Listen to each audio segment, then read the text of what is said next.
Yeah. I've got this feeling that I get to you, and I'm welcome back to Life with Sky with Ntsei-Sky, so Flyest content, aka Pretty Cash, Pretty Money, Pretty Cash. We're back in the new year with some new content. So guys, I hope you guys enjoyed your festive time with your family, all that great stuff. Now today I wanna do a recap on Untitled Chapter. If you guys don't know what it is, it's a South African show centering around like this family in a polygamous marriage and basically how they live their lives in a polygamous marriage. So like I really want to like do more videos where like I'm talking about shows that I've watched, especially like reality shows, guys. I love reality shows. So for now I'm just doing the ones in South Africa. Let me know if you guys want me to watch other shows, what shows you guys want me to talk about, because I'm really trying to get into that because I be watching a lot of reality shows. So without wasting any time, like, comment, subscribe, guys. We're almost at 11,000. So I think the way I want to start off is basically talking about each and every wife. So we're gonna start off with the first wife. Her name is Makumalo. One thing I like about her, I feel like during this season 5, I kind of saw that she's actually like a ball of fun. Like she's actually really nice. And there's different episodes that show that she's actually not as problematic as a lot of people thought she was. Not to say she's not problematic, but like she's really not that. She's actually really nah, you know what I mean? I think she just has a jealousy problem and she just has a way of trying to put herself above, like reminding you that she's the first wife. Then we have the second wife, Mayani. I don't wanna lie,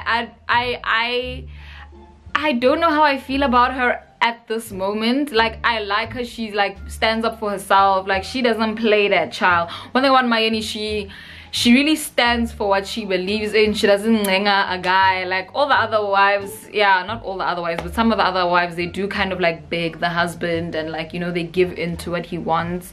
And Mayani's just not that girl, our Candy Crush queen. She's just not about that life. But I feel like on the other hand, she does like have a sense of like selfishness, if I could put it like that. Like she has like, she's borderline also rude. Now there's that thing where like she was actually supposed to be the first wife because she was with Ntsei-Sky first, but she's actually the second wife, so I feel like there's also a sense of superiority complex there. I just don't like that she's rude.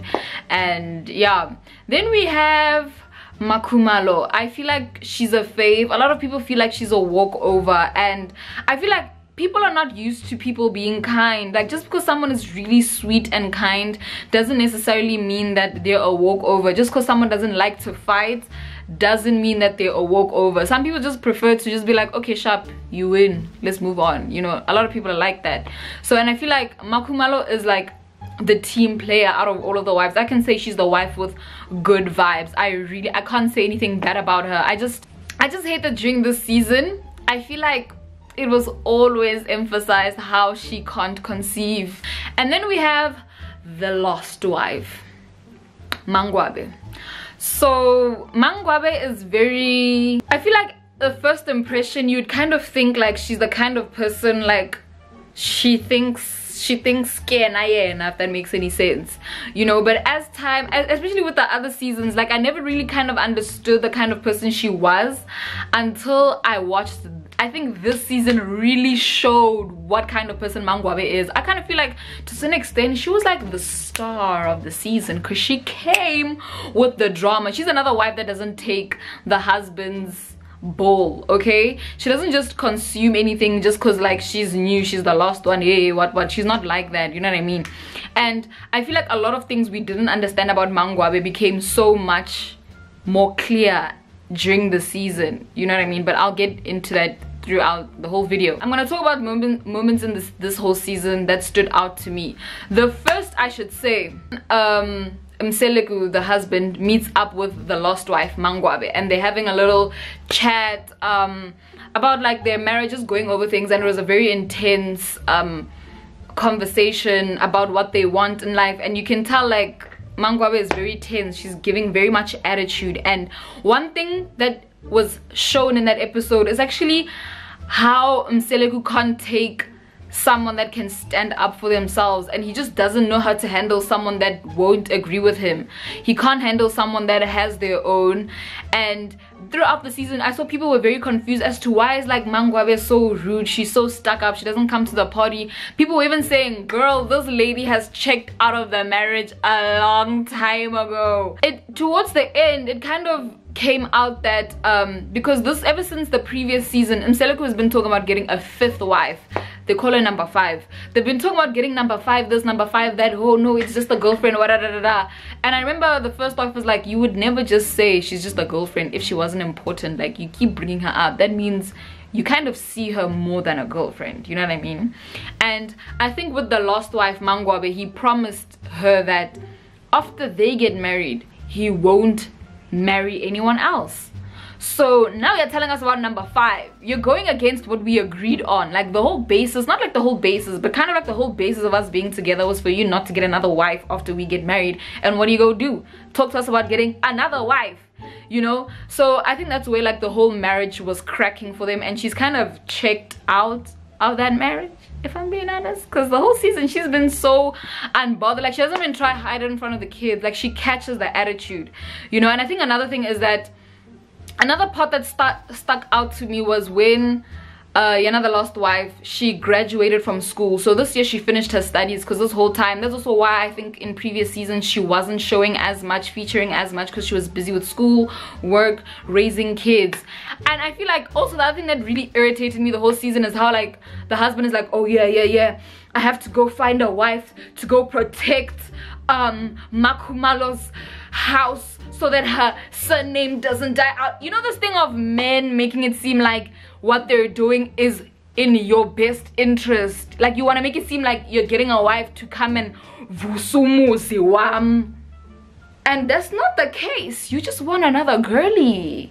And I think the most painful thing about this whole number 5 thing is that this number 5 is also Makumalo. She also is a Kumalo, like the 3rd wife. You see that moment right there?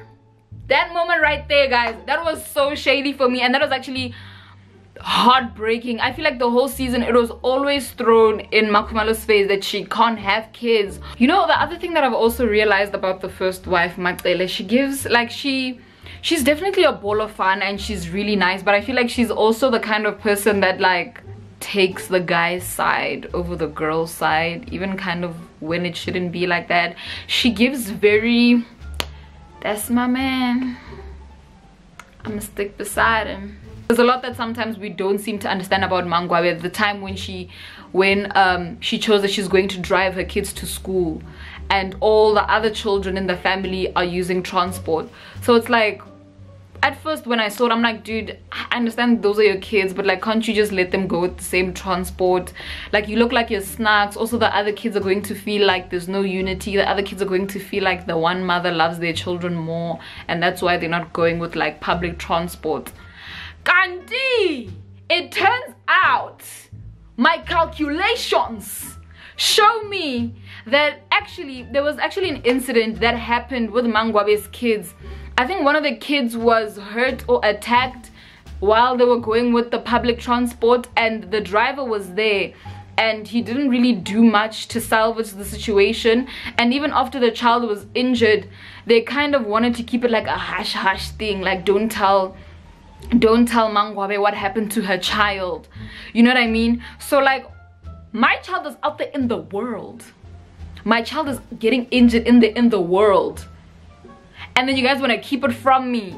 You see, that's the thing. This is why I feel like Mangwabe sometimes is so misunderstood, because they want to really paint a certain picture, and like the girl is usually just justified. Like, she's got every reason to be mad. Like, I trust you guys with my kids get injured there, you guys even keep it a secret from me that my child was injured. Nah, I gotta snatch that away from you.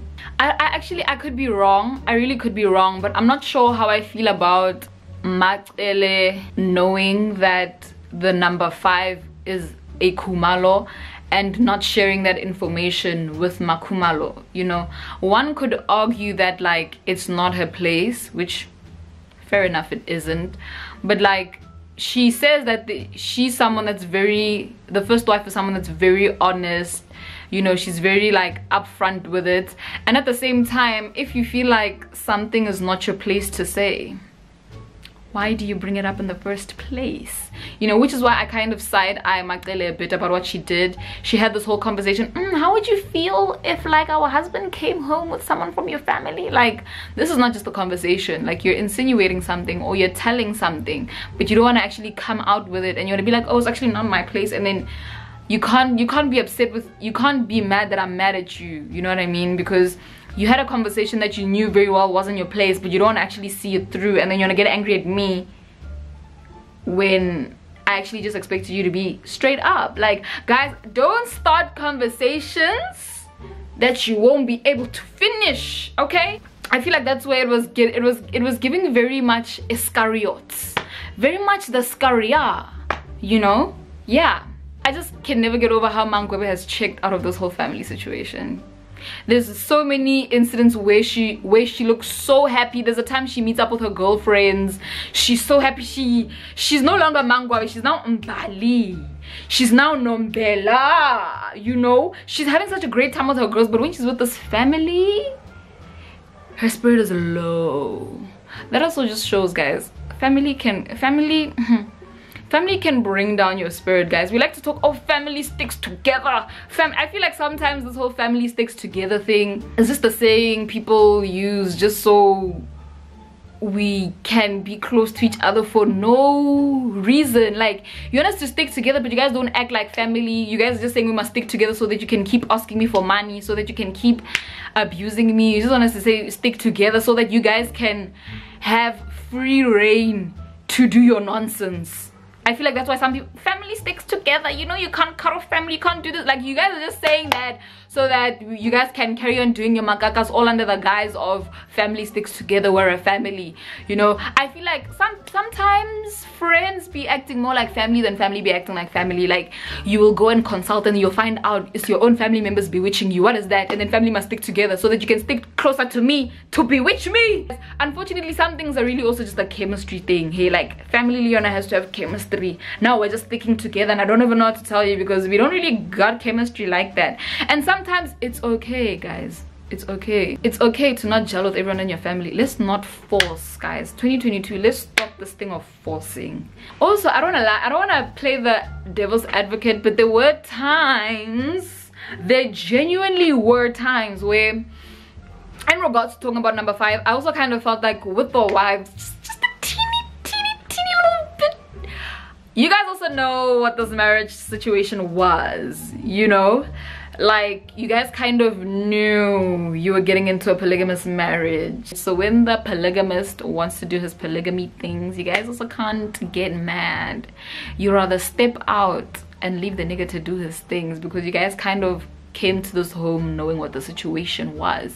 You know, you can't come in and be number 2 or number 3 and want to stop the whole party simply because you and that guy arranged that, yeah, after me, we're done.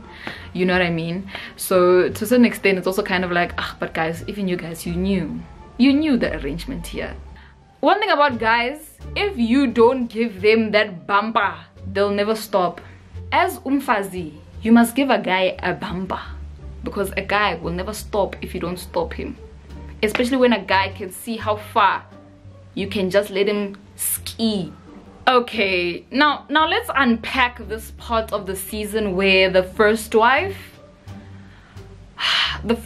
goes to, they're having a family trip, right? So then the first wife goes to the husband and is like, oh yeah, so the 4th, my children were greeting Mangwabe and she didn't greet back, so I don't play about my kids. If you do me like that, I'm also gonna do you like that. Like, I feel like that was a very childish shit. I feel like, especially as a first wife, as a mom kulu, that was such a childish thing to do. Like, you guys like to preach, yeah, as a wife, when we have a problem with each other, let's just go to each other as wives.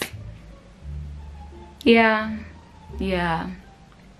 But the first problem you had, you're going to go tell the husband that was never there. You know what I mean? And I feel like I saw something on social media that was like, even, how can I put it, if the wife doesn't like the other wife, that kind of energy like the kids end up consuming that energy and then they're gonna run with it, you know what I mean? Because if the child greets the other wife and then the wife doesn't greet back, and your child comes back and was like, oh yeah, Mangwabe didn't greet me, you as the first wife are supposed to be like, oh, maybe she didn't hear you guys, ish, it's whatever, I'll talk to her, but there's a high likelihood she didn't hear you, instead of making it like an instigation thing, you know what I mean? Also, the kids feel very comfortable bringing that information to you in that spicy way because they know that you don't like her, you know what I mean? So I feel like that was the case with Matsele and Mangwabe. Like, why did you go tell the husband that the wife didn't greet, whereas you could have just talked to her wife to wife straight up? And you see, turns out again, the misunderstood wife, she had an ear infection.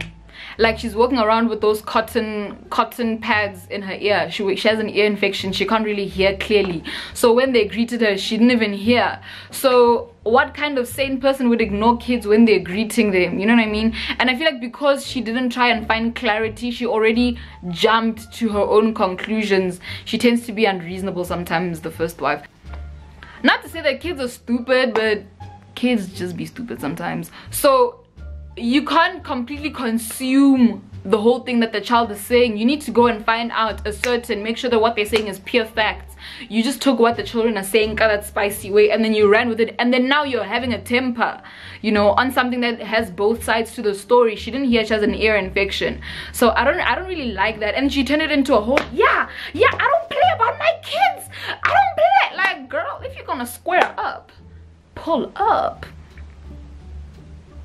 You are Shanice, you are moving a lot like a rat. Yappa, yappa, yappa, yappa. Shut it, please. But when it's time to post up, you're not posting up, you know?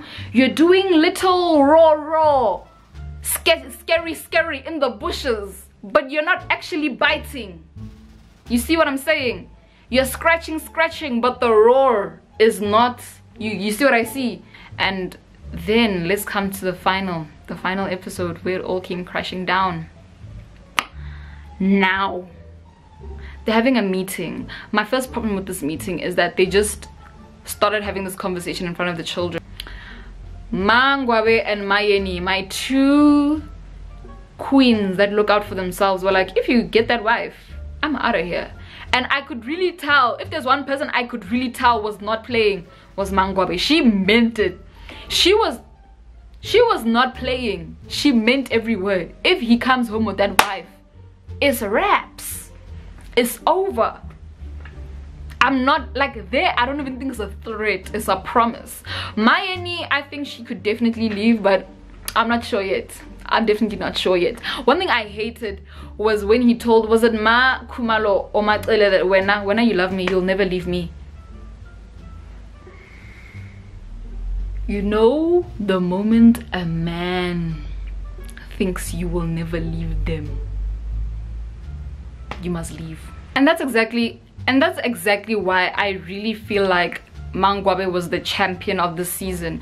Even though she's the last wife, you would think that someone would be like, hey guys, I just came here yesterday, let me just minds. No, she stands up for herself, and she believes that even if I'm the last wife, you know, I still believe that even if I'm in a polygamous marriage with other wives, I individually, me and you, I have to be enjoying my own marriage. And when I don't enjoy it, I should be able to voice things that I want to change and things that I want to see changing. You know, you can say what you say, but also just because you mention things you would want to see doesn't also mean that I can't do anything about it. Like, I feel like as people, we don't understand that we are allowed to make decisions based on the decision that you make, you know. And I feel like with Mseleku, he wants to make a decision and he doesn't want anything to change, you know. And I feel like that's what's not clicking for Mseleku, that people don't have to sit there and tolerate what you want any further if they feel like they can't. Mayani and Matsele stood up for Makumalo and just told her, like, dude, don't let this guy use the fact that you can't bear children as an excuse to just keep on bringing in wives and making it seem like he's trying to, you know, paramisa your surname. Like, don't let him do that to you. And I love that they stuck up for her, because sometimes I feel like Makumalo wouldn't actually say that for herself. I actually can't wait. I can't wait for the next season of UTHANDO NESTHEMBU and also the next season of Isimncane Lengane. and Real Housewives of Durban is starting soon. Hey, I'm actually so excited, guys. They have Makumalo there, and I feel like my girl needed that shine. My girl needs her flowers. We shouldn't always be looking at the fact that she can't bear children. She needs to go mingle with other high-class women, you know what I mean? Live the fab life instead of always sitting at home taking care of ingane. That was that from me. Let me know if you guys want more review videos from your fave. I'll see you guys in the next video. Bye.